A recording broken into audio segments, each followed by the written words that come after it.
kontrakan di Kampung Karangcongok, Kecamatan Tambun Utara, Kabupaten Bekasi, ludes terbakar. Insiden terjadi diduga diakibatkan oleh arus pendek listrik. Akibat kejadian ini, seorang pria tewas di lokasi karena terjebak dalam kobaran api. Api baru dapat dipadamkan petugas pemadam kebakaran usai 1 jam proses pemadaman dilakukan. Sementara korban dievakuasi dan langsung dimakamkan oleh pihak keluarga. Kita kerahkan dari Pos Babelan 1 unit, dari Mako Cibitung Cikarang Barat 1 unit, dan dari bantuan dari Wisma Asri 1 unit. Jadi semua cuma 3 unit. Kini kasus kebakaran tersebut dalam penanganan Polsek Tambun Selatan dan Polres Metro Bekasi. Dari Kabupaten Bekasi, Jawa Barat, Didit Junaidi, A-News melaporkan.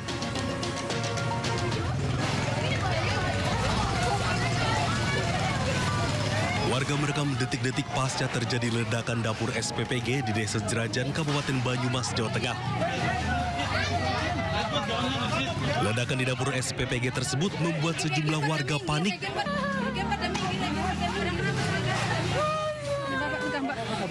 Sementara ledakan ini membuat dapur MBG berantakan di bagian dalam.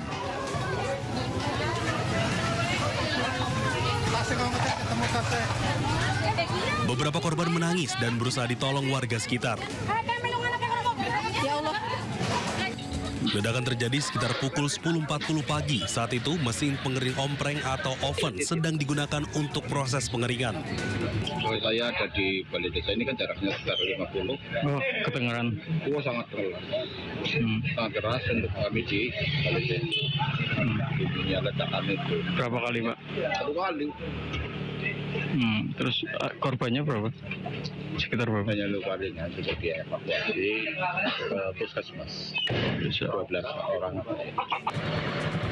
Seluruh korban langsung dievakuasi dan dibawa ke puskesmas terdekat untuk mendapatkan penanganan medis. Total ada sekitar 10 orang yang sempat dibawa ke puskesmas. Kini kasus tersebut dalam penyelidikan aparat Polresta Banyumas. Dari Banyumas, Jawa Tengah, Saladin Ayubi, A-News melaporkan.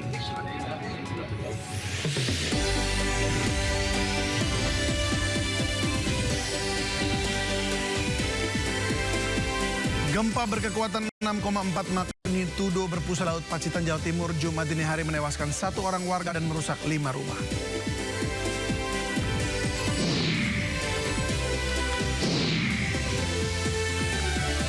Menteri Keuangan Purbaya Yudi Sadewa melakukan sidak terhadap perusahaan asal Cina yang kedapatan mengemplang pajak.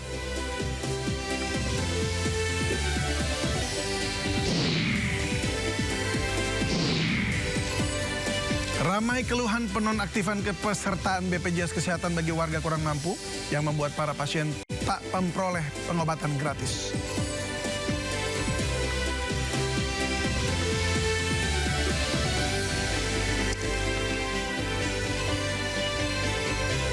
Ya, halo pemirsa, selamat sore. Kita dapat membayangkan nyawa sudah di ujung tanduk, namun pengobatan terhenti karena status BPJS warga miskin dinonaktifkan. Ya, ketika pembenahan data justru mengancam hak hidup rakyat kecil, di mana kehadiran negara? Bersama saya David Silahoy, Anda menyaksikan Sindo Sore. Gempa berkekuatan 6,4 magnitudo berpusat di Laut Pacitan, Jawa Timur pada Jumat dini hari tadi menewaskan 1 orang warga dan merusak 5 rumah. Gempa yang terjadi pukul 1:06 waktu Indonesia Barat berkekuatan 6,4 magnitudo yang berpusat di 89 km tenggara Pacitan dan berkedalaman 10 km. Pagi-pagi, warga di Kelurahan Peloso yang rumahnya rusak mulai dibersihkan. Atap dan dinding rumah hancur akibat guncangan gempa. Data Badan Penanggulangan Bencana Daerah Kabupaten Pacitan menyatakan 1 orang atas nama Joko Santoso, warga Ngadirojo, dilaporkan meninggal dunia akibat syok saat gempa terjadi. Sangat terasa guncangan itu karena banyak warga yang menyelamatkan diri di halaman rumah dan sebagainya. Nah, kebetulan kejadian yang ada di Desa Tanjung Puro, Kecamatan Ngadirojo itu ada salah satu warga yang meninggal dunia, Bapak Joko Santoso, usia 53 tahun. Beliau sebenarnya sudah berhasil menyelamatkan diri, berkumpul bersama warga yang lainnya. Bahkan setelah gempa selesai, beliau sempat berbincang-bincang dengan tetangganya. Nah, ketika berdiri langsung beliau. Warga berhamburan keluar rumah akibat guncangan gempa. BMKG menyebut gempa di Pacitan, Jawa Timur dini hari tadi dianggap gempa dangkal dengan kekuatan besar dan data sementara 1 orang meninggal dunia.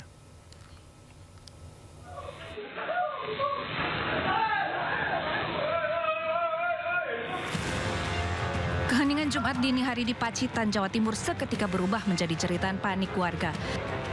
Sekitar pukul 1:06 dini hari, gempa berkekuatan magnitudo 6,4 mengguncang wilayah itu hingga membuat warga berhamburan keluar rumah. Guncangan gempa bahkan dirasakan hingga ke Solo Raya di Jawa Tengah. Warga mengaku gempa yang mereka rasakan kali ini terasa lebih lama bila dibandingkan dengan gempa sebelumnya. BPBD Pacitan mendata gempa menyebabkan 5 rumah rusak dan 1 orang meninggal.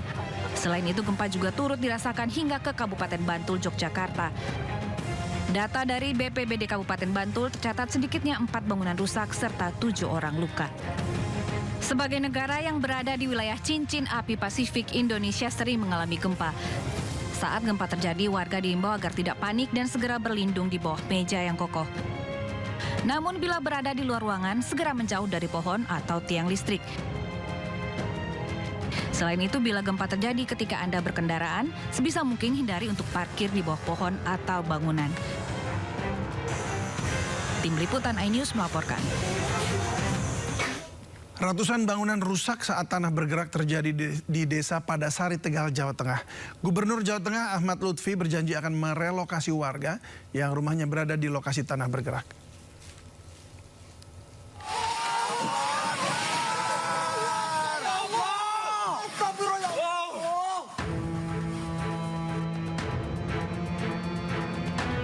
Sebuah bangunan SMA milik Pondok Pesantren Al-Adalah ambruk saat terjadi tanah bergerak di Desa Padasari, Kecamatan Jatinegara, Tegal, Jawa Tengah. Selain menghancurkan bangunan sekolah, tanah bergerak juga berdampak ke ratusan rumah warga serta fasilitas umum lainnya.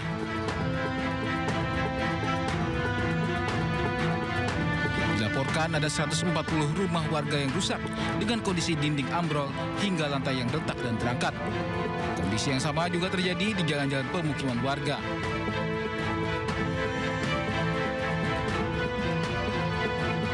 Gubernur Jawa Tengah Ahmad Lutfi temui warga yang mengungsi di tenda darurat.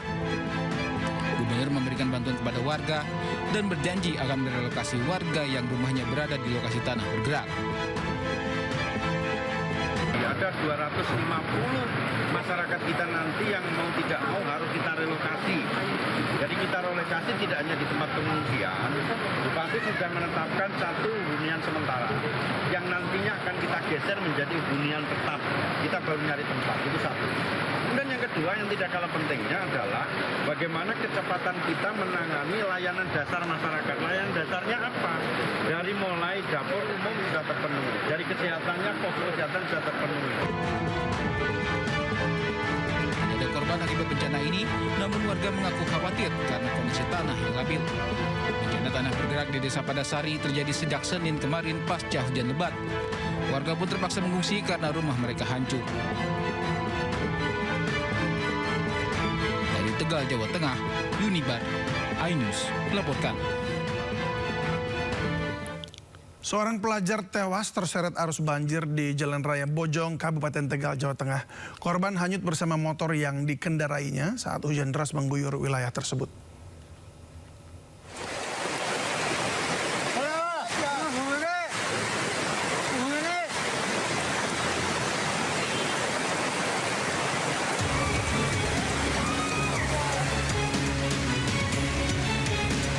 Seorang pelajar sekolah menengah yang tengah mengendarai motor tiba-tiba terjatuh dan terguling saat menerobos arus banjir.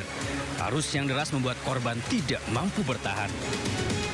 Seorang warga berusaha menolong korban, namun dalam hitungan detik korban dan sepeda motornya hanyut terbawa arus di Jalan Raya Bojong, Guci, Tegal, Jawa Tengah. Peristiwa terjadi saat hujan deras mengguyur wilayah tersebut dan arus banjir yang deras menutupi badan jalan pada Rabu sore. Korban diketahui bernama Ajun Arman Permadi, warga Desa Kerman, Warureja, Tegal. Tim SAR yang mendapat laporan langsung bergerak melakukan pencarian, namun tidak langsung membuahkan hasil. Korban akhirnya ditemukan pada Sabtu siang di airan Sungai Kung, Desa Kajen, Lebak, Siu, sejauh 20 km dari titik awal korban hanyut. Menurut warga, korban sebelumnya berusaha menolong pengendara sepeda motor lain yang juga menerobos banjir. Terjadinya itu banjir itu karena nolong orang, karena udah nolong tapi dia malah yang ke bawah arus banjir. Ini udah 2 kali banjir dari kecamatan sampai Bunewa, Karangjambu. Nah itu akhirnya pada longsor semua. Menurut warga, banjir kerap terjadi saat turun hujan deras. Arus banjir meluncur kencang dari atas dan memenuhi badan jalan karena banyak saluran air yang mampet. Dari Tegal, Jawa Tengah, Unibar, iNews melaporkan. Banjir kembali menerjang Kabupaten Pemalang, Jawa Tengah. Ratusan rumah warga terendam air, aktivitas warga pun terganggu.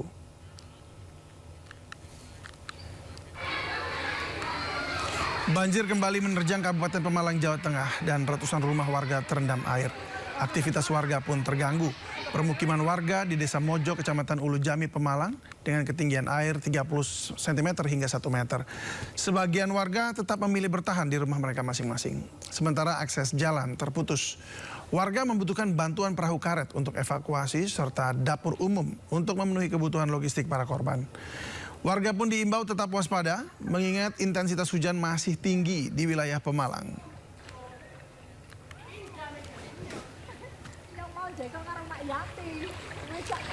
Ratusan rumah di Desa Dawan, Kabupaten Cirebon, Jawa Barat terendam banjir pada Kamis malam dan hujan deras disertai tingginya debit air kiriman dari Kuningan membuat Sungai Cipager meluap merendam hampir seluruh pemukiman rumah warga.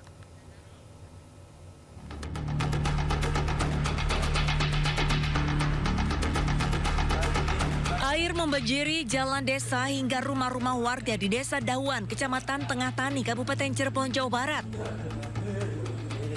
Ketinggian air mencapai 1 hingga 1,5 meter. Sejumlah warga pun terpaksa meninggalkan rumah mereka karena genangan air semakin tinggi. Banjir karena limpas dari Cipager itu udah tinggi, jadi pasti yang pinggiran kali pasti banjiran. Ini udah 3 kali kita. Tahun kemarin 1 tahun 2 kali. Yang sekarang sekali tahun 2026. Berarti ini ada 151 kakak dan menutupi 2 desa. Kebetulan perumahan ini pintu masuknya adalah dari Desa Dawan. Nah, jadi yang terdampak adalah Desa Dawan dengan Desa Kalibaru. Sementara itu petugas gabungan dari TNI, Polri, dan BPBD menyisir lokasi khususnya di area terdalam terdampak banjir. Sejumlah warga khususnya anak-anak, ibu, dan lansia dievakuasi ke darat dengan perahu karet. Akibat banjir ini 151 kepala keluarga yang menempati ratusan rumah terdampak. Dari Cirebon, Jawa Barat, Toy Skanda, iNews melaporkan. Seorang wanita hilang setelah lantai kamar mandi rumahnya ambruk di Kabupaten Bandung, Jawa Barat. Ia diduga terbawa arus sungai yang menggerus pondasi rumah.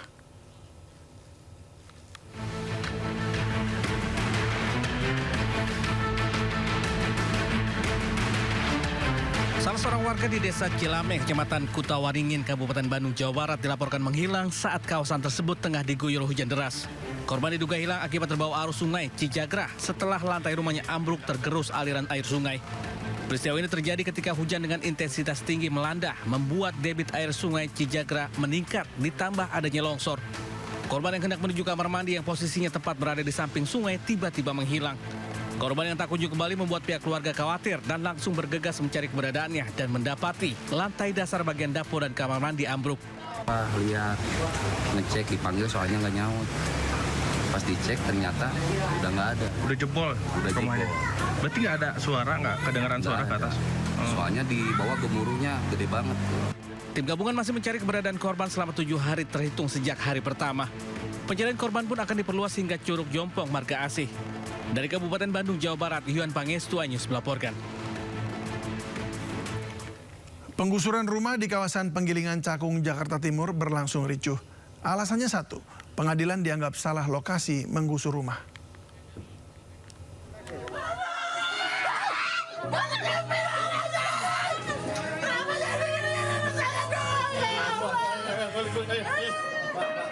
Tangisan dan teriakan meminta keadilan pecah saat Pengadilan Negeri Jakarta Timur mengeksekusi rumah di Penggilingan. Itu rumah orang. Saling dorong antara warga dan petugas eksekutor tak bisa dihindari hingga berubah menjadi keributan. Warga berteriak meminta agar eksekusi itu dihentikan. Mereka menyebut rumah yang dieksekusi salah sasaran karena tidak sesuai dengan putusan pengadilan.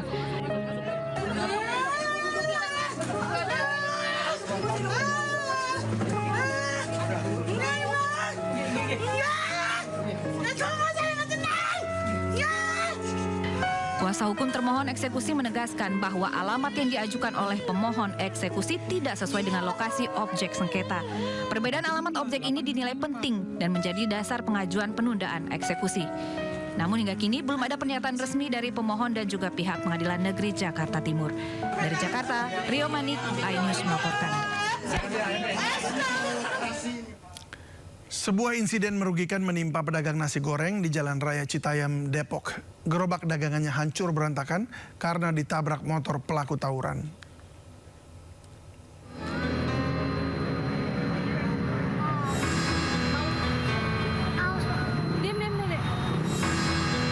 Aksi tawuran selalu merugikan. Seperti yang terjadi di Jalan Raya Citayam, Ratu Jaya, Depok, di mana pedagang nasi goreng tak bisa berjualan lantaran gerobaknya ditabrak motor remaja pelaku tawuran. Akibatnya pedagang nasi goreng pun harus merugi karena tak ada pemasukan. Apalagi barang-barang dagangannya rusak. Menurut seorang warga, para pelaku tawuran datang berboncengan menggunakan sepeda motor dan senjata tajam dari arah stasiun Citayam. Diduga hilang kendali, salah satu motor pelaku tawuran kemudian menabrak gerobak pedagang nasi goreng. Orang habis tawuran. Banyak, Pak? Lebih tawuran enggak sih, nggak banyak. Orang bawa senjata tajam. Bawa? Apa aja, Pak, yang dibawa? Peso belati. Pakai motor, Pak? Ada? Pakai motor. Bonceng ketiga atau? Dari dua. Ada 20 motor, Pak? Nggak tahu deh, orang udah kejadiannya udah diamanin anaknya. Dari arah mana, Pak, tadi, Pak? Guna pemeriksaan lebih lanjut, 2 remaja yang terlibat aksi tawuran dibawa ke Polsek Pancoran Mas. Dari Depok, Jawa Barat, Iyung Rizky, iNews melaporkan. KPK menangkap 17 orang tersangka dalam operasi tangkap tangan di Ditjen Bea Cukai Jakarta dan Lampung serta kantor pelayanan pajak Banjarmasin. Sejumlah orang yang terjaring OTT keluar dari Gedung Merah Putih Jakarta pada Jumat dini hari. Para tersangka yang terjaring OTT KPK bungkam saat digiring petugas dari dalam gedung ke mobil tahanan. Adapun sebelumnya 17 orang tersangka ditangkap di beberapa tempat yang berbeda, yaitu Banjarmasin, Jakarta, dan Lampung. Dalam OTT yang digelar di Jakarta dan Lampung, KPK menangkap mantan pejabat eselon 2 Bea Cukai. Sementara itu di Banjarmasin, KPK menangkap 3 orang, terdiri dari 2 ASN, 1 pihak swasta. Salah satu ASN yang diamankan adalah Kepala KPP Madya Banjarmasin. Dari sejumlah tersangka, KPK juga menyita barang bukti uang tunai dan emas seberat 3 kg.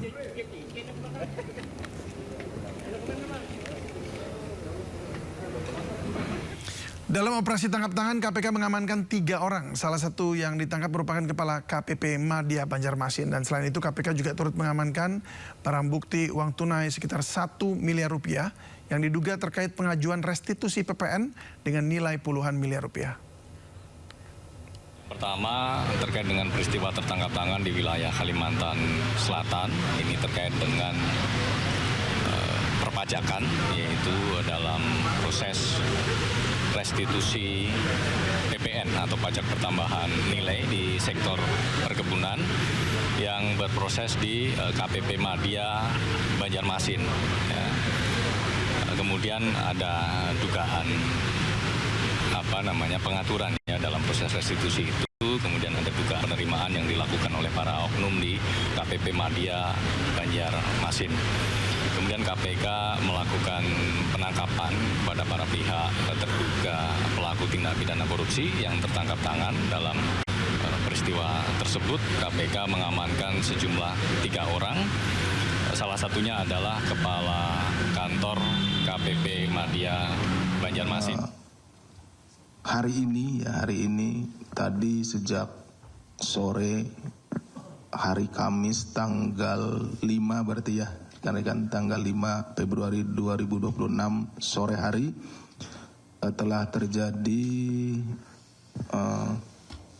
penangkapan terhadap para pelaku tindak pidana korupsi yang tertangkap tangan sedang melakukan kegiatan.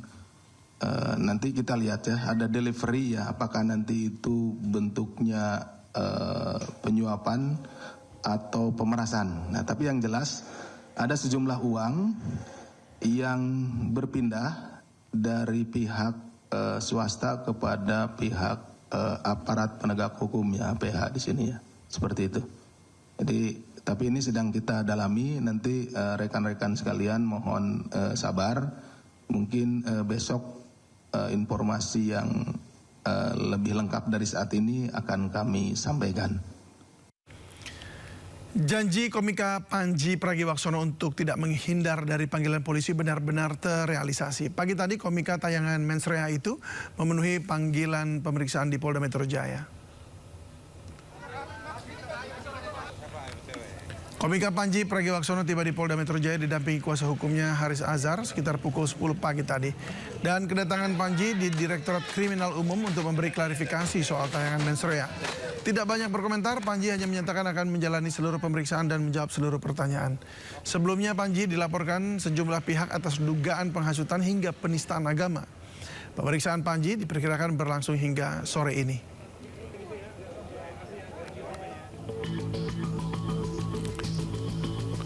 Panji dilaporkan 5 pihak terkait tayangan Mensrea, diantaranya Angkatan Muda NU, Aliansi Pemuda Muhammadiyah, juga sejumlah organisasi lainnya. Polda Metro Jaya telah memeriksa puluhan saksi dalam perkara tersebut. Sebelumnya komika Panji juga telah mendatangi kantor MUI untuk bersilaturahmi dan berdialog mengenai tayangan Mensrea.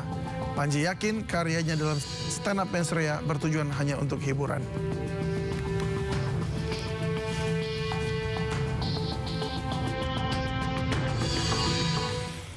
Ya, sudah ada Ismalia Medasari di Polda Metro Jaya. Apa informasi terkini seputar pemeriksaan Panji? Ya, selamat sore David dan juga pemirsa. Betul sekali, hari ini komika Panji Pragiwaksono dipanggil di Polda Metro Jaya untuk dimintai klarifikasinya mengenai materi stand up komedinya yang bertajuk Mensrea. Dan pada hari ini sudah pukul 16.53, ini kira-kira sudah ada 6,5 jam lebih Panji masih diperiksa di Polda Metro Jaya, terutama di Gedung Krimu Polda Metro Jaya, karena tadi pagi Panji datang sekitar pukul 10.15. Ketika datang, David dan juga pemirsa, tadi Panji tidak terlalu banyak berkomentar karena memang dirinya mengatakan akan mengikuti prosedur dan nantinya akan berbicara setelah selesai diperiksa dan akan berbicara kepada awak media. Yang kita ketahui juga, David dan juga pemirsa, Panji ini dilaporkan ke Polda Metro Jaya atas 5 laporan, salah satunya yakni penistaan agama dan juga penghasutan. Dan para pelapor mengklaim bahwa materi yang dibawakan oleh Panji Pragiwaksono dalam stand up komedinya bertajuk Mensrea ini dapat memecah belah bangsa. Dan sampai saat ini kami masih menunggu kehadiran Panji atau selesainya Panji diperiksa di Polda Metro Jaya. Kita akan mendengarkan bersama-sama apa saja yang nanti ditanyakan, apa saja yang ditanyakan oleh penyidik Polda Metro Jaya kepada Panji Pragiwaksono. Nanti akan kami laporkan kembali kepada David dan juga pemirsa. Kembali ke Anda, David. Ya, baik Ismalia, terima kasih. Kami tunggu update selanjutnya. Selamat bertugas kembali. Pemirsa, 2 orang anak pemuka agama ditetapkan sebagai tersangka kasus pelecehan di Bangkalan, Jawa Timur. Keduanya juga terlibat dalam kasus penyekapan salah satu korban.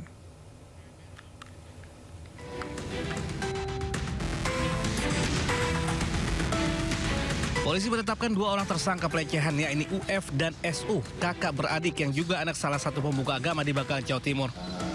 Kedua tersangka menyerahkan diri dengan diantar pihak keluarga lalu dibawa untuk dilakukan penahanan di Mapolda Jawa Timur. Dari hasil penelusuran keluarga korban, setidaknya sudah ada 7 santriwati yang mengaku jadi korban pelecehan. 2 diantaranya sudah melaporkan kejadian ke polisi. Selain pelecehan, keluarga korban menyebut kedua tersangka juga terlibat dalam kasus penyekapan terhadap salah satu korban sebagai bentuk intimidasi tersangka. Keluarga korban berharap pihak kepolisian bisa mengusut tuntas kasus. Dari Bangkalan, Jawa Timur, Taufik Syahrawi, News melaporkan.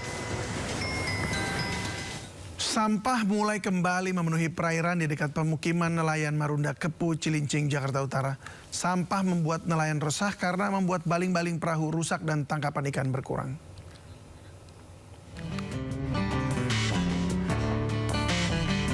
Sampah memenuhi aliran air di muara dekat permukiman nelayan Marunda Kepu, Cilincing, Jakarta Utara.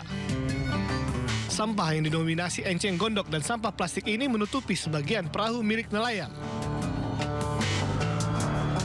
Akibat banyaknya sampah, membuat nelayan di lokasi ini menjadi resah karena sampah terkadang tersangkut di baling-baling perahu hingga membuat rusak dan sampah membuat tangkapan ikan juga berkurang. Waduh, sangat meresahkan ya. Di Jakarta ini, terusnya di BKT ini sangat meresahkan karena sampah itu mengganggu sekali. Kadang-kadang kita mau mancing keluar ya, bolang-baling itu bisa nyangkut dan bisa patah. Kalau posisinya dekat-dekat sini sih masih mending ya. Kadang-kadang kalau suka tengah laut kita agak susah juga. Terus jaring pula. Sementara itu, Sudin Lingkungan Hidup Kepulauan Seribu terus berusaha membersihkan sampah di Marunda Kepu ini. Namun karena keterbatasan personil, pembersihan menjadi tidak maksimal. Ya itu pakai alat ekspalator.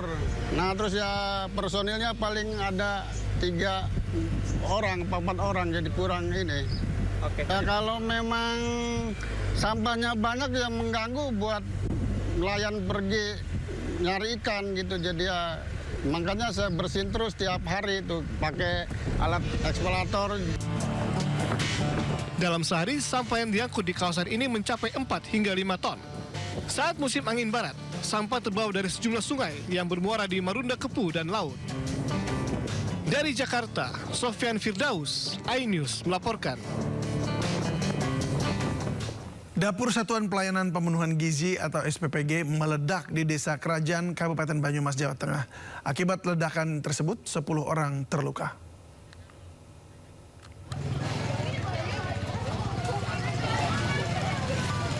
Warga merekam detik-detik pasca terjadi ledakan dapur SPPG di Desa Jerajan, Kabupaten Banyumas, Jawa Tengah. Ledakan di dapur SPPG tersebut membuat sejumlah warga panik.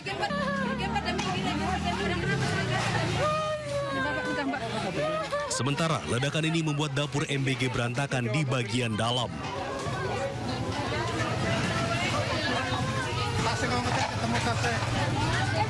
Beberapa korban menangis dan berusaha ditolong warga sekitar.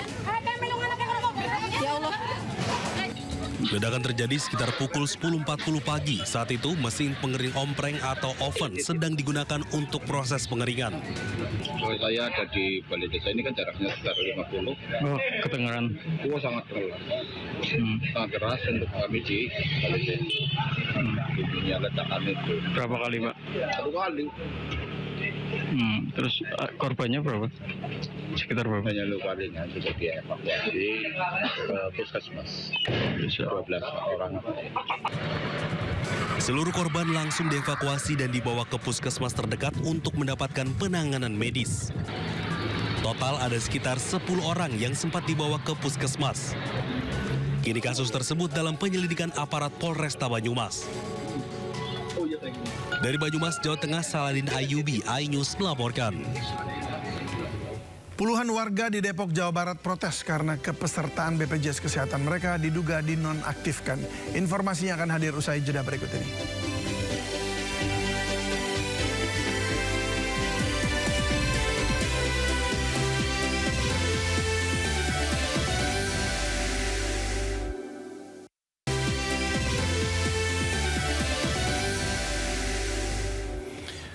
Menteri Koordinator Bidang Pemberdayaan Masyarakat Muhaimin Iskandar memastikan program pemutihan tunggakan iuran BPJS Kesehatan akan dilakukan dalam waktu dekat.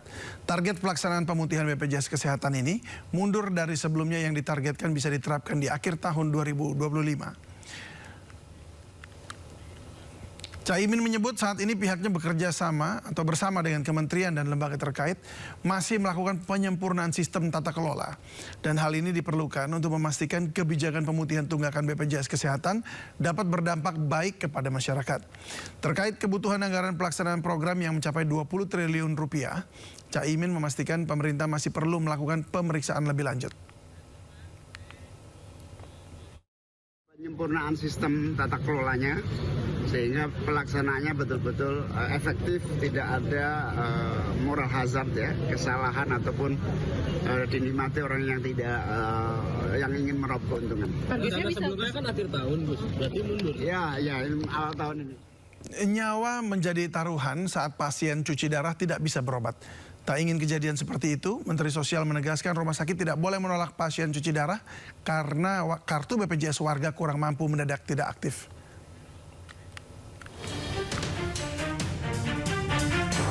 Pasien cuci darah dan pasien yang harus menjalani operasi menjadi dua kategori paling terdampak dari penonaktifan kartu BPJS penerima bantuan iuran atau PBI. Bagi pasien gagal ginjal, cuci darah wajib dilakukan untuk menunjang keselamatan jiwa mereka. Begitu pula bagi pasien yang harus melakukan operasi darurat. Jika terlambat, nyawa jadi taruhan. Namun ironisnya, kartu BPJS bagi warga kurang mampu tiba-tiba nonaktif tanpa pemberitahuan. Saya agak kaget karena kan saya memang membutuhkan ya Pak ya kondisi ekonomi lah, saya nggak bisa ini ya, kalau untuk bayar untuk ini nggak bisa. Kalau tidak ada kis, kayak kita kalau sekali berobat aja ke rumah sakit kan memerlukan biaya yang itu buat saya terlalu berat. Komunitas pasien cuci darah Indonesia banjir keluhan sejak 2 Februari lalu. Ada sekitar 100 pasien tidak bisa berobat gratis dengan kartu BPJS mereka. BPJS Kesehatan menjelaskan penonaktifan sebagian kartu BPJS warga kurang mampu merupakan imbas pemutakhiran data di Kementerian Sosial. Tujuannya agar penerima bantuan iuran BPJS lebih tepat sasaran. Menteri Sosial Syaifullah Yusuf menegaskan layanan kesehatan harus mengutamakan perawatan pasien daripada urusan administrasi. Rumah sakit tidak boleh menolak pasien, terlebih pasien cuci darah. Sementara itu, Menteri Kesehatan Budi Gunadi Sadikin menyatakan akan berdiskusi dengan Kemensos dan BPJS terkait teknis reaktivasi kartu BPJS pasien penyakit kronis. Ada alternatifnya sedang dibicarakan antara Kementerian Sosial dengan BPJS. Cuma saya tidak paham teknisnya seperti apa ya, tapi saya sudah terinformasi sudah ada diskusi antara BPJS dan Kementerian Sosial. Bisa nanti ditanyakan ke BPJS. Tim Liputan iNews melaporkan. Dan untuk mengetahui perkembangan terakhir mengenai deaktivasi kartu BPJS Kesehatan bagi masyarakat tak mampu, sudah bergabung bersama kami Direktur Utama BPJS Kesehatan, Ali Gufron. Selamat sore, Pak Gufron. Halo, Pak Gufron. Iya, selamat sore Mas David Silahoy. Ya, baik. Terima kasih untuk waktunya, Pak. Suara saya bisa sudah terdengar jelas, hanya mungkin agak sedikit delay, Pak. Ya. Baik, Pak Gufron, kenapa pemutusan hak warga penerima bantuan iuran BPJS PBI ini terkesan ini memang secara mendadak begitu, bahkan belum banyak yang belum tersosialisasi? Perlu dipahami bahwa BPJS Kesehatan itu tidak memiliki wewenang ya. Seseorang itu masih memiliki hak sebagai PBI atau non PBI, artinya penerima bantuan iuran atau bukan penerima bantuan iuran ya. Itu yang menentukan adalah Kementerian Sosial. Dan Kementerian Sosial itu berbasis pada keputusan Menteri Sosial nomor 3 HUK _2026 berlaku efektif 1 Februari 2026 ya. Itu disebutkan di situ ya bahwa memang harus memenuhi syarat. Kalau tidak memenuhi syarat itu tentu ya namanya nggak memenuhi syarat biar tetap tepat sasaran dan jumlah yang menerima atau sebagai PBI sama yang PBI sebelumnya itu sama gitu. Oke, baik. Jadi Pak, BPJS itu berarti hanya sebagai operatornya untuk menerima bahwa oh ini yang harus deaktivasi maka dimatikan begitu ya? Betul. Baik. Betul sekali. Baik. Jika seseorang kemudian tapi bagaimana Pak? Ya, tapi kan tadi sampaikan Pak Mensos bahwa pelayanan kesehatan itu lebih utama daripada administrasi. Jadi mereka yang memerlukan cuci darah ya bisa langsung terus gitu. Oke, sebab ya, seperti sebulan, ya. informasi yang memang yang tadi kami juga sudah sempat tayangkan di Depok itu ada apa namanya, mereka protes begitu ya, karena mereka mendadak nggak bisa untuk mendapatkan layanan kesehatan. Nah, jika seseorang ini kemudian meninggal dunia karena keterlambatan reaktivasi, lalu ini siapa yang bertanggung jawab ini, Pak? Nah, di dalam Undang-Undang 17 ya tentang kesehatan itu tidak boleh rumah sakit itu menolak apabila mereka atau pasien memerlukan pelayanan emergensi. Kok sampai meninggal itu kan berarti emergensi. Emergensi nggak boleh menolak tanpa jaminan loh ya. Itu tidak boleh, apalagi ada jaminan BPJS. Lebih-lebih lagi nggak boleh lagi gitu. Nah, kalau masih ada seperti itu ya, katakanlah dia ditolak gitu. Nah, berarti rumah sakitnya gitu ya bertanggung jawab atau? Iya, itu bisa dihubungi BPJS 1. BPJS yang siap membantu, itu ada namanya, ada fotonya, ada nomor kontaknya di tempat yang strategis di rumah sakit itu. Bahkan yang bersangkutan itu bisa menghubungi PIPP atau petugas penanganan pengaduan, petugas pemberi informasi ya, penanganan pengaduan, atau WA di 08118105 atau care center ya, itu di 165 ya. Jadi sebetulnya kalau tahu, cuman nggak tahu ini masalahnya. Nah iya itu dia. Masalahnya banyak yang nggak tahu gitu Pak. Jadi mereka bingung, waduh tahu-tahu rasanya kayak ditolak begitu kan. Apalagi kalau sudah ditolak namanya masyarakat kecil, cuma bisa apa begitu rasanya. Nah tapi apakah BPJS punya apa ya, seperti by system gitu, protokol khusus untuk memastikan tidak ada pasien kronis atau ibu hamil yang tiba-tiba non-aktif, artinya sudah terpantau dulu gitu? Iya, harusnya seperti itu ya. Harusnya ada istilahnya tadi dikasih tahu, kita itu kan ada ya, by name by address itu ada. Nah itu dicek sebetulnya. Tapi kan ini memang istilahnya ke depan nggak akan terjadi lah. Saya yakin itu optimis nggak akan terjadi. Dulu-dulu juga sudah ada sebetulnya. Baik. Jadi iya. Dulu-dulu sebenarnya sudah ada apanya nih Pak? Apakah sudah ada sistemnya? Sudah ada validasi dan penonaktifan itu ada jutaan orang ya.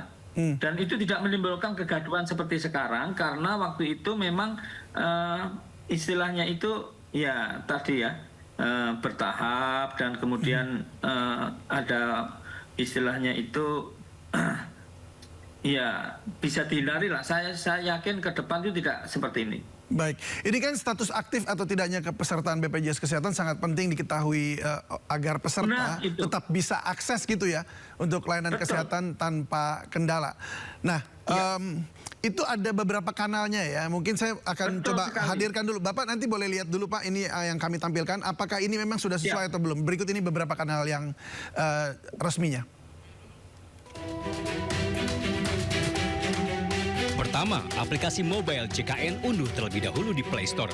Dan setelah berhasil dibuka, lakukan pendaftaran melalui NIK KTP. Setelah berhasil login, pilih info peserta untuk mengetahui apakah BPJS Kesehatan aktif atau tidak. Kedua, WhatsApp BPJS Kesehatan. Pengecekan melalui nomor fitur layanan pendawa di nomor 0811 8165 165. Kemudian ketiga, hubungi call center 165 dari ponsel Anda.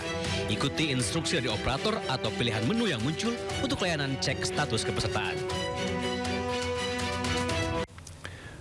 Ya, itu bagaimana Pak? Terkonfirmasi ya? Bisa dari kanal-kanal tersebut ya? Betul, tapi masih kurang sebetulnya. Bisa juga ya itu datang ke kantor cabang BPJS ya. Kalau dekat ya atau ada waktu kayak gitu. Kalau enggak ya seperti tadi.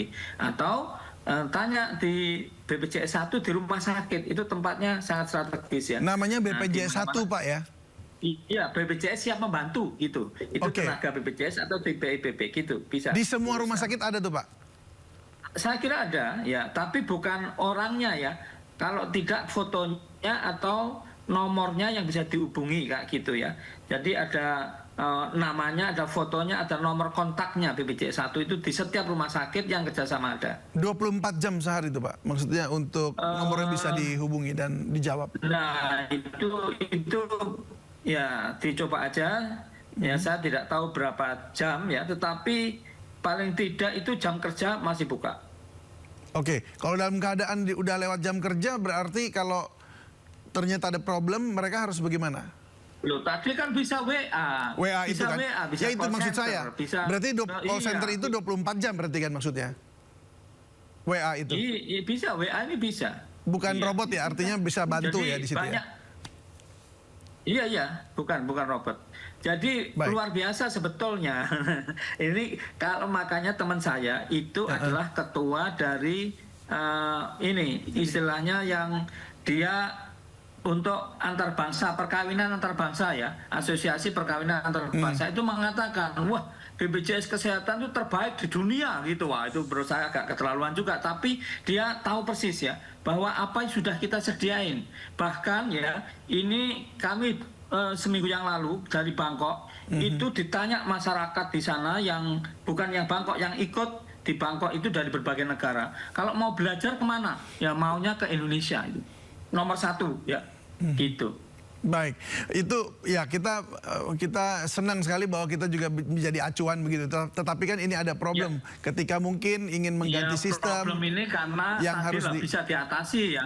Ya itu dia. Tapi problem kan biasa tuh, ada problem ini. Saya kira secara keseluruhan udah bagus. Dulu tuh orang miskin dilarang sakit loh. Sekarang orang miskin kalau sakit dilarang bayar nih menurut dirut BPJS. Asal aktif. Nah maka harus dicek aktif apa tidak. Cuma saya ketahui aktif ini maksudnya sesuai dengan syarat-syaratnya begitu ya. Maksudnya artinya memang bahwa mereka PBI gitu ya. Yo kalau bukan PBI kan harus bayar. Jadi ya artinya ini kan kebanyakan kemarin kalau kesehatan itu murah. Iya, loh kalau dia nggak tepat menerima PBI lalu menerima bagaimana? Ya, itu makanya kenapa banyak yang dinonaktifkan begitu ya, karena mereka sudah... Iya, karena tidak tepat ya, proses untuk menerima PBI itu kan macam-macam lah, saya nggak usah cerita di sini, tapi itu Kementerian Sosial sebetulnya ya, yang berhak seseorang itu menerima PBI atau bukan gitu. Tetapi satu-satunya lembaga publik ini Pak David untuk diketahui, yang pernah masuk nominasi Nobel itu baru BPJS Kesehatan. Oh, saya ulangi lagi, nominasi Nobel? Iya, satu-satunya yang masuk nominasi Nobel lembaga publik Indonesia setelah merdeka hanya BPJS Kesehatan, Pak. Itu. Wow, mantap. Congrats kalau gitu, Pak. Mantap. Tapi ini kita masih harus menyelesaikan yang hal ini ya. Apakah sudah ngobrol-ngobrol akhirnya, Pak, dengan itu, dengan Kementerian Sosial dan juga dengan Kementerian Kesehatan? Sudah ngobrol-ngobrol belum ya? Sudah ngobrol-ngobrol dan rekomendasinya ya. Bagaimana rekomendasinya jadinya? tadi hasilnya?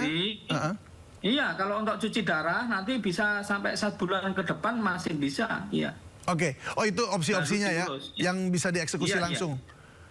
Iya. Baik, kalau untuk rumah sakit, bagaimana rumah sakit bisa mendapatkan jaminan untuk melayani pasien terlebih dahulu, sedangkan urusan berkasnya kemudian menyusul mungkin bahkan 1 bulan lagi baru selesai, sebab Mensos dan Kemenkes kan menegaskan rumah sakit nggak boleh menolak pasien gitu. Iya, tapi kalau pasien BPJS untuk diketahui ya, itu BPJS tidak pernah membayar lebih dari 14 hari setelah diklaim, tidak ada pending, tidak ada dispute, 14 hari dibayar oleh BPJS. Itu cepat sekali, coba swasta ya. Jadi ini cepat sekali, tapi kan jarang diakui dan jarang dilihat ya. Enggak, ini konteksnya untuk mereka yang ini Pak, yang mendadak nonaktif tadi, kan rumah sakit juga perlu ada jaminan gitu kan pastinya kan, bahwa ini pasti akan dijamin lah. Tetap itu ya. Asal asal itu memang memenuhi syarat tadi dan aktif itu dia. Oke, dan tetap aktif ya. Iya. Oke. Untuk mengetahui bahwa sudah aktif kembali, seandainya mereka melakukan reaktivasi begitu, itu cek di aplikasi yang sama ya, atau langsung mendapatkan informasi dalam 24 jam begitu Pak? Dari Betul WhatsApp? sekali, bisa dicek tadi ya. Dan baik. bisa nanya kan di rumah sakit. Nah masyarakat kita itu kalau nggak sakit itu dia nggak datang ke rumah sakit. Belum memikirkan. Iya, belum memikirkan. Baru kalau sakit di rumah sakit baru bingung ya, baru mikir gitu. Tadi telat sebetulnya. Nah, oleh karena itu kami himbau kepada masyarakat sebelumnya itu ceklah rutin. Saya itu aktif apa enggak gitu. Ini kesehatan tuh mahal. Ada yang membiayai Pak ya gitu. Nah ini dikira wah murah atau gratis. Tapi apakah penonaktifan ini terkait dengan kondisi keuangan BPJS Kesehatan yang saya baca sih ya dari riset ini adalah beberapa tahun terakhir kan defisit juga Pak? Sekarang mohon maaf, yang istilahnya masuk PBI atau non PBI itu satu bukan BPJS, dua ya itu udah rutin ya sebetulnya dilakukan ini. Jadi sebetulnya terkait nggak terkait dilakukan itu. Jadi tidak ada hubungannya dengan kondisi keuangan BPJS gitu. Jadi nggak ada hubungannya, tetap pokoknya akan dibayarkan, pasti akan dibayarkan. Iya. Pak, baik. Ini sekarang untuk ke depannya, kalau kita lihat kan Pak ya, saya juga pernah ke Australia dan menggunakan juga layanan kesehatan di sana dan juga. Dan ada cost sharing di Australia ya. Apa? Ada cost sharing, artinya ada cost sharing, ada urun biaya. Ada urun biaya, tapi juga itu, ada aturannya juga mereka begitu, misalnya seperti Australia atau di Singapura dan di Amerika, bahwa setiap orang tuh harus memeriksakan kesehatan secara rutin dan menjaga kesehatannya. Jadi pemerintah mendorong mereka juga untuk berolahraga, untuk segala macam begitu supaya biaya-biaya seperti ini berkurang begitu. Nah, sejauh ini apa yang sudah dilakukan oleh BPJS Kesehatan dan juga berkoordinasi dengan itu untuk mensosialisasikan hidup sehatnya ini? Banyak sekali ya, tapi kalau empowerment atau pemberdayaan masyarakat biar ngerti sehat itu penting bukan tugas BPJS ya. Tapi BPJS melakukan promosi prevensi itu dilakukan. Bisa contohnya seperti apa Pak yang sudah dilakukan Pak? Iya, saya bicara ini sedang itu. Di mobile JKN itu ada tinggal diklik riwayat screening riwayat kesehatan. Tinggal diklik nanti dikasih tahu Anda berisiko sakit jantung ya. Anda berisiko sakit DM, maka harus ke klinik cek level glukosanya dalam darah segala macam. Oh, itu datanya udah masuk semua tuh Pak ya? Udah. Sudah online semua ya? Oh, udah ada. Baik, tinggal masyarakat saja harus meriksa begitu ya? Betul. Ya, ini yang kurang. Tapi itu kan bukan tugas BPJS. Tapi BPJS melakukan, Pak. Sudah menyediakannya. Bahkan di Rut BPJS itu bikin lagu, Pak. Agar tidak menyesal. Bagaimana? Iya, di YouTube ada agar tidak menyesal ya. Itu caranya kurangi gula, kurangi garam, kurangi lemak, kurangi nasi, olahraga sesuai, dilakukan tiap hari. Waduh, macam-macam lah. Jaga lingkungan. Dan macam-macam. Jadi itu dilakukan. Baik kalau begitu. Baik, terima kasih banyak nih Pak Direktur Utama BPJS Kesehatan Pak Ali Gufron sudah berbagi bersama kami dan memberikan pencerahan begitu. Salam sehat selalu Pak. Salam sehat Mas David, terima kasih. Selamat sore. Ya. Mendadak dirumahkan dan tidak diperbolehkan mengajar, ratusan guru honorer di Asahan Sumatera Utara berunjuk rasa. Tetaplah di Sindo Sore untuk informasi lengkapnya.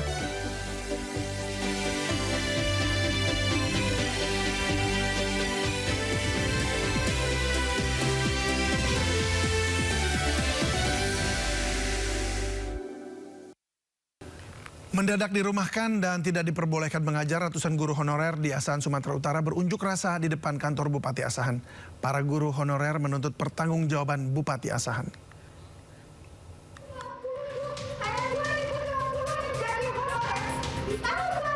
Guru muda asal Asahan Sumatera Utara ini tak kuasa menahan emosinya saat berunjuk rasa di kantor Bupati Asahan. Hal yang sama dilakukan rekan sejawatnya. Bukan tanpa alasan, para guru honorer SD dan SMP se-Asahan ini melakukan unjuk rasa. Pasalnya secara mendadak mereka dirumahkan. Alasannya data para guru honorer ini telah dihapus dari data pokok pendidikan atau Dapodik, sehingga mereka tidak diperbolehkan kembali mengajar. Selain itu muncul kebijakan baru yang melarang keberadaan guru honorer mengajar di sekolah. Para guru honorer ini pun menuntut pertanggungjawaban dari Bupati Asahan. Ini akan kita pertanyakan ke kita, oke? Pak Kadis nanti hari ini ya diperintahkan Pak Bupati untuk membawa aspirasi saudara-saudara guru Pak Guru untuk ke Kementerian Pendidikan. Dalam tuntutannya, para guru honorer ini juga berharap pemerintah dapat mengangkat para guru honorer menjadi P3K paruh waktu. Dari Asahan Sumatera Utara, Ulil Amri, iNews melaporkan. Pengumpulan informasi terkait kasus meninggalnya seorang anak di Kabupaten Ngada saat ini sudah dilakukan. Bersumber dari media sosial, anggota DPR RI Komisi 13 diinformasikan laporan hasil asesmen dari pemerintah Kabupaten Ngada mulai dipublikasikan. Dari pengumpulan informasi didapat fakta dan data mengenai korban dan keluarga korban, di mana disoroti bahwa kasus ini tak terlepas dari persoalan kemiskinan mendasar yang diperparah oleh data yang tidak akurat dan tidak terintegrasi. Dari hasil pengumpulan data diketahui suami ibu korban merantau ke Kalimantan sejak 10 tahun lalu dan tidak pernah memberikan nafkah. Sehari-hari ibu korban bekerja sebagai buruh tani dan pekerja serabutan dengan penghasilan Rp50.000 per hari dan dalam 1 minggu hanya bekerja 1 sampai 2 hari.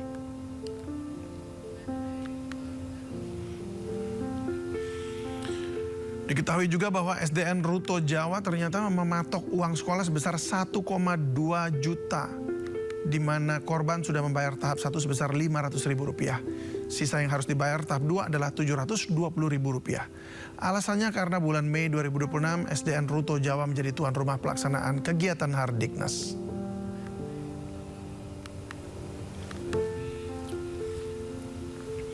Keluarga korban sebenarnya menjadi penerima BLTS Kesra sebesar Rp300.000 per bulan dengan total Rp900.000. Namun bantuan tersebut sebelumnya tidak dapat dicairkan terkendala dokumen kependudukan yang belum sinkron dengan domisili yang bersangkutan. Pasca peristiwa saat ini proses dokumen pengajuan bantuan sosial sudah selesai dibantu pemerintah daerah.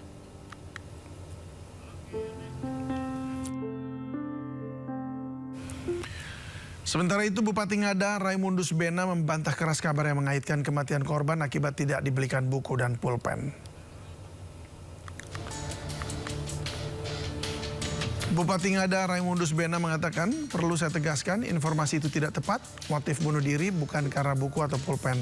Pemerintah akan menelusuri penyebaran informasi keliru tersebut. Raimundus mengatakan pemerintah daerah akan berkoordinasi dengan kepolisian untuk menelusuri sumber penyebaran informasi keliru itu. Ia menilai narasi yang tidak akurat berpotensi menimbulkan kesalahpahaman dan memperburuk situasi.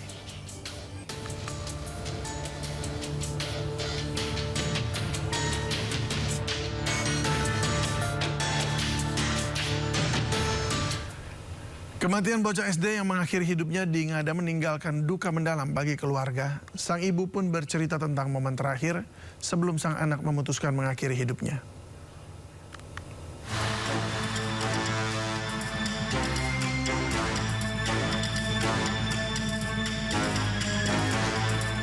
Duka menyelimuti keluarga usai kematian tragis YA. Bocah SD mengakhiri hidup di pohon cengkeh belakang rumah neneknya di Ngada, Nusa Tenggara Timur. Maria Goretti TA, sang ibu, begitu kehilangan anak bungsunya yang sehari-hari selalu ceria. Di hari kejadian, menurut Maria, YA mengeluh pusing tak mau berangkat sekolah. Namun khawatir tertinggal pelajaran, sang ibu memintanya tetap masuk sekolah dan mengantar dengan ojek. Tak disangka, siang harinya Maria menerima kabar duka anaknya telah tewas. Pagi itu mengajak ke sekolah, saya bilang kau ke sekolah, dia bilang anak saya terima ke sekolah, saya kepala pusing.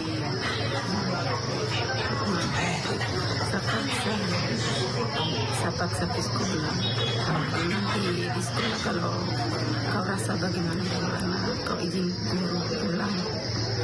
Begitu, dengar berita jam 11 lewat. Yang ada kantung dia. Yang hari Senin itu dia hanya tanya itu PIP saja.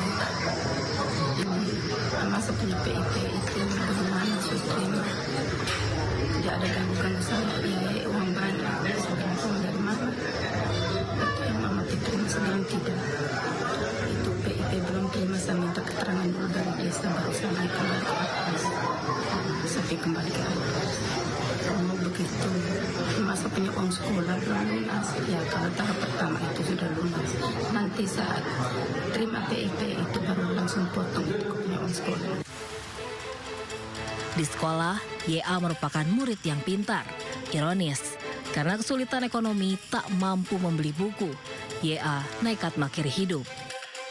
Sejak ayahnya yang merantau ke Kalimantan tak kunjung pulang, bungsu dari 5 saudara ini kerap membantu neneknya berjualan sayur, ubi, dan kayu bakar.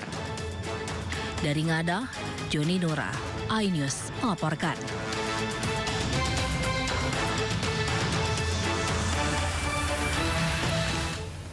Gubernur NTT Emmanuel Melkiades Lakalena menyampaikan rasa kecewanya terhadap pejabat daerah di Ngada NTT yang gagal mendeteksi kemiskinan. Dia meminta seluruh perangkat pemerintahan daerah segera meminta maaf kepada keluarga korban. Untuk itu saya minta kita semua ada di tempat ini, para pejabat-pejabat daerah, saya juga harus kritik diri saya sendiri. Kayak begini cukup sudah, yang terakhir sudah. Dan jangan kira kepala daerah atau kepala daerah, sekda ini merasa ini persoalan biasa.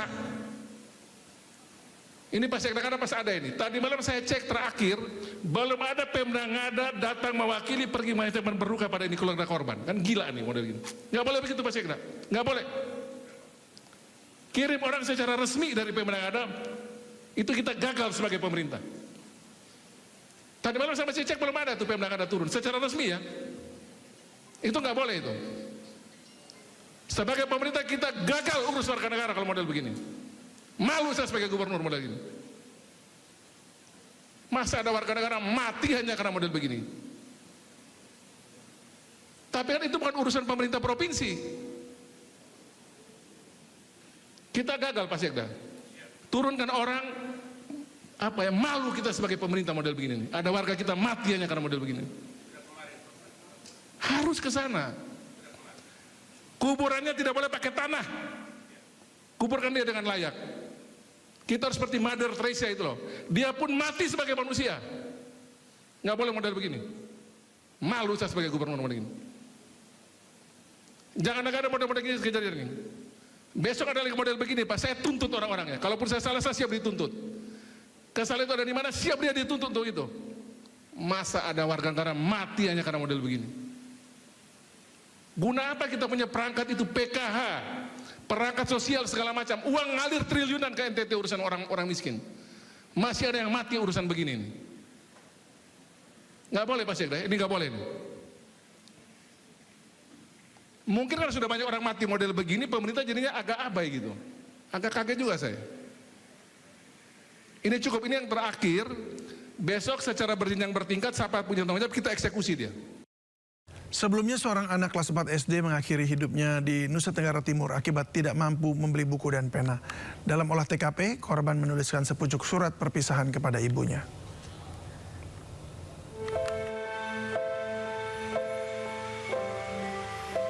Indonesia kembali berduka dengan hilangnya nyawa seorang anak di Kecamatan Jerebu, Kabupaten Ngada, Nusa Tenggara Timur.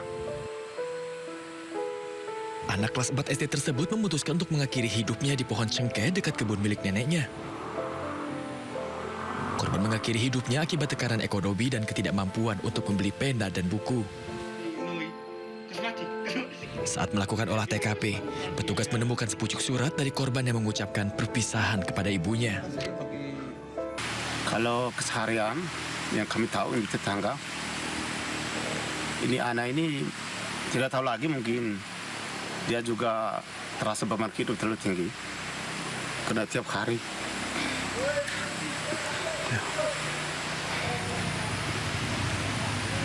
dia pulang sekolah itu lapar. Itu dia punya mama, itu lepas dia tinggal di kampung raya dengan dia punya oma itu sudah tua. Hilangnya nyawa bocah di Ngada, Nusa Tenggara Timur ini memantik amarah Gubernur NTT. Emmanuel Melkiades menegur keras seluruh jajaran pemerintah setempat yang dinilai gagal dalam mengurus masyarakat.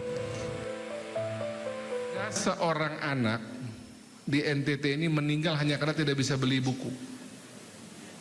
Berpoin. Sejak 2 hari lalu itu banyak menteri WA saya, banyak pimpinan DPR, teman-teman saya juga WA saya. Apa yang terjadi di NTT kok kayak begini? Di tengah kita semua bisa duduk seperti ini, masih banyak di NTT ini warga negara Indonesia asal NTT yang kemarin mati ini asal Ngada, yang mati hanya karena dia miskin. Saya punya lidah juga keluh juga, tangan saya susah juga jauhnya. Saya WA pimpinan daerahnya lama sekali kasih respon. Akhirnya saya minta orang saya sendiri turun pergi cek. Mungkin ini sudah biasa orang mati kali di daerah ya. Para pejabat-pejabat daerah, saya juga harus kritik diri saya sendiri. Kayak begini cukup sudah, yang terakhir sudah. Dan jangan kira kepala daerah atau kepala daerah, sekda ini merasa ini persoalan biasa. Ini pas Sekda pas ada ini. Tadi malam saya cek terakhir, belum ada Pemda Ngada datang mewakili pergi teman berduka pada ini keluarga korban. Kan gila nih model gini. Nggak boleh begitu Pak Sekda, nggak boleh. Kirim orang secara resmi dari Pemda Ngada, itu kita gagal sebagai pemerintah. Tadi malam saya cek belum ada tuh Pemda Ngada turun secara resmi ya. Itu nggak boleh itu. Sebagai pemerintah kita gagal urus warga negara kalau model begini. Malu saya sebagai gubernur model gini.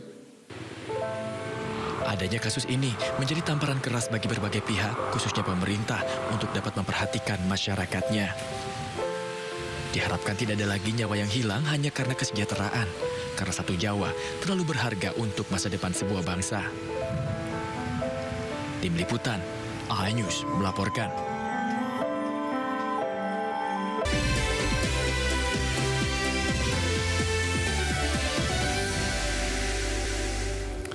Terima kasih Anda masih bersama kami di Sindo Sore. Pemirsa, hari ini Presiden Prabowo Subianto menerima kunjungan kenegaraan Perdana Menteri Australia, Anthony Albanese.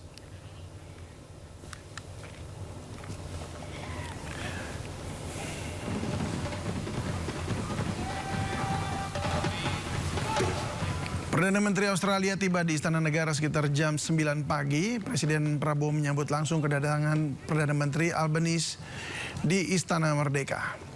Pertemuan keduanya untuk memperkuat kerjasama antara dua negara. Kedatangan Albanese ke Indonesia bukan pertama kalinya dan Perdana Menteri Australia ini pernah mengunjungi Indonesia pada 14 hingga 16 Mei 2025.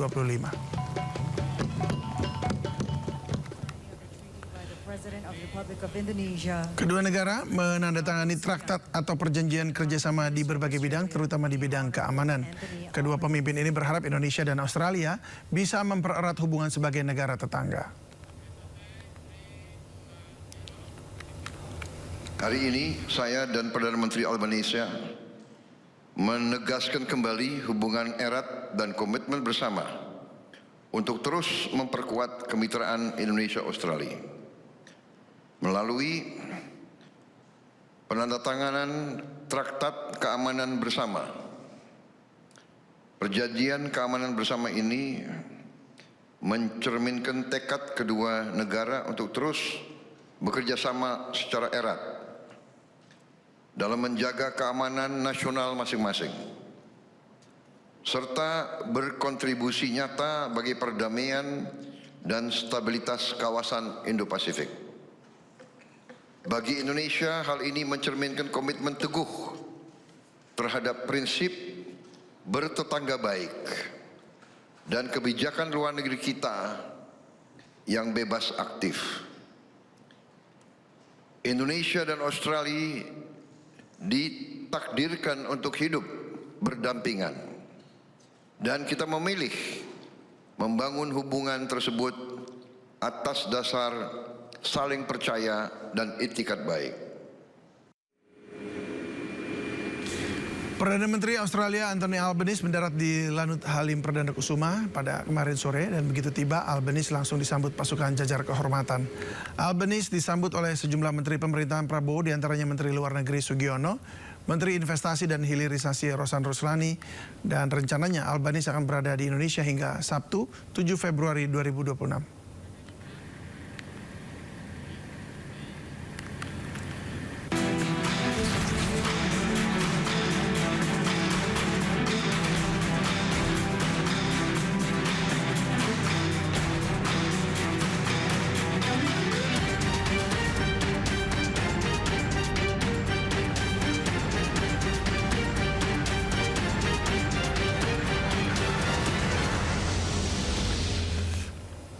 Menteri Keuangan Purbaya Yudi Sadewa melakukan sidak terhadap salah satu perusahaan baja asal Cina. Perusahaan itu kedapatan mengemplang pajak dengan cara tidak menyetorkan pajak pertambahan nilai atau PPN. Setibanya di salah satu perusahaan industri baja di Kabupaten Tangerang, Banten, Menteri Keuangan Purbaya bersama Dirjen Pajak Bimo Wijayanto langsung memeriksa area pabrik baja yang ditengarai mengemplang pajak. Menurut Purbaya, perbuatan tersebut menimbulkan kerugian terhadap pendapatan negara. Dalam sidak kali ini, Purbaya sempat berdiskusi dengan pegawai administrasi perusahaan tersebut. Adapun para pemilik perusahaan sedang tidak berada di lokasi. beberapa puluh nama perusahaan, mungkin sekitar 30-40 yang melakukan praktek seperti ini, yang mereka menjual langsung ke klien tanpa PPN. Mereka bilang cash base. Saya rugi banyak di mana PPN-nya jadi berkurang. Yang kedua adalah income perusahaan itu juga kan ditekan ke bawah, jadi dari income tax juga saya rugi. Kita ingin perbaiki itu supaya ke depan nggak ada lagi praktek seperti ini, supaya ada persaingan yang fair di pasar. Kalau perusahaan melakukan ini kan harganya lebih murah dibanding perusahaan yang betul-betul menjalankan usahanya sesuai dengan peraturan. Itu nggak fair, seolah kita menghukum orang yang baik. Jadi ini salah satu tindakan yang memberikan sinyal ke para pemain itu jangan melakukan hal seperti ini lagi. Mereka klaim zaman kemarin-kemarin katanya pejabat Indonesia bisa disogok supaya mereka bisa lancar menjalankan bisnisnya. Sekarang saya buktikan kita tidak bisa disogok. Kalau main-main ya kita hajar terus. Tapi tadi kalau pegawai-pegawai sih baik-baik, katanya ingin memperbaiki bersama. Saya pikir itu langkah terbaik, semuanya memperbaiki praktek bisnis bersama-sama ke depan. Reformasi besar-besaran, Menteri Keuangan Purbaya Yudi Sadewa mutasi lebih dari 80 pejabat Ditjen Pajak dan Ditjen Bea Cukai. Mutasi juga sebagai shock terapi agar kinerja semakin meningkat.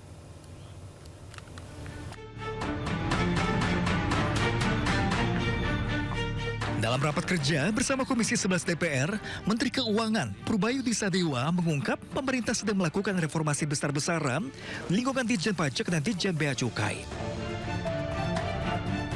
Salah satunya dengan melakukan mutasi terhadap lebih dari 80 pejabat sebagai upaya menutup kebocoran dan meningkatkan penerimaan negara. Sekaligus sebagai terapi kejut atau shock terapi bagi jajaran baru. Kemungkinan gangguan gara-gara bandwidth sudah akan berkurang dengan amat signifikan. Yang berikutnya kami sedang melakukan juga reformasi. Jadi itu merupakan shock terapi ke teman-teman Bea Cukai yang baru, yang baik-baik, yang di posisi yang baru, yang dianggap gemuk tadi, untuk meningkatkan kinerjanya dengan lebih baik lagi. Hal yang sama juga akan kita lakukan ke pajak. Sebelumnya, Komisi Pemberantasan Korupsi menggelar operasi tangkap tangan dan menangkap sejumlah pejabat Ditjen Pajak dan Ditjen Bea Cukai di Jakarta, Lampung, dan Banjarmasin yang diduga terkait tindak pidana korupsi. Jika terbukti bersalah, Purbaya akan segera memecat pejabat terkait. Tim Liputan iNews melaporkan. Menteri Keuangan Purbaya Yudi Sadewa menegaskan pemerintah akan terus memastikan belanja negara dilakukan tepat waktu serta menjaga koordinasi dengan Bank Sentral agar likuiditas di pasar tetap memadai untuk mendorong pertumbuhan ekonomi di tahun 2026. Menteri Keuangan Purbaya Yudi Sadewa menyampaikan bahwa kebijakan fiskal pro growth yang ditempuh pemerintah pada paruh kedua 2025 berhasil memberikan arah perekonomian nasional dan memperkuat fondasi pertumbuhan memasuki tahun 2026. Menteri Keuangan menjelaskan menjelang akhir tahun 2025 pemerintah menghadapi perlambatan ekonomi yang cukup signifikan, tercermin dari penurunan indeks kepercayaan konsumen hingga September 2025. Kondisi tersebut mendorong pemerintah mengambil kebijakan ekspansif dengan menginjeksi likuiditas ke perekonomian. Menkyu menegaskan pemerintah akan terus memastikan belanja negara dilakukan tepat waktu, serta menjaga koordinasi dengan Bank Sentral agar likuiditas di pasar tetap memadai untuk mendorong pertumbuhan ekonomi. Jadi secara keseluruhan, indikator ini menunjukkan bahwa perekonomian memasuki 2026 dalam kondisi yang jauh lebih kuat. Konsumsi terus meningkat, mobilitas pulih, kegiatan industri aktif, dan optimisme masyarakat berada pada level yang tinggi. Kombinasi ini memperkuat fondasi pertumbuhan yang lebih stabil untuk tahun 2026 dan ke depannya. Purbaya menambahkan dari sisi produksi indikator manufaktur juga menunjukkan perbaikan. Purchasing Manager Index manufaktur tetap berada di atas level ekspansif 50 dan pada Januari 2026 mencapai 52,6. Kondisi ini mencerminkan meningkatnya optimisme pelaku usaha terhadap permintaan ke depan.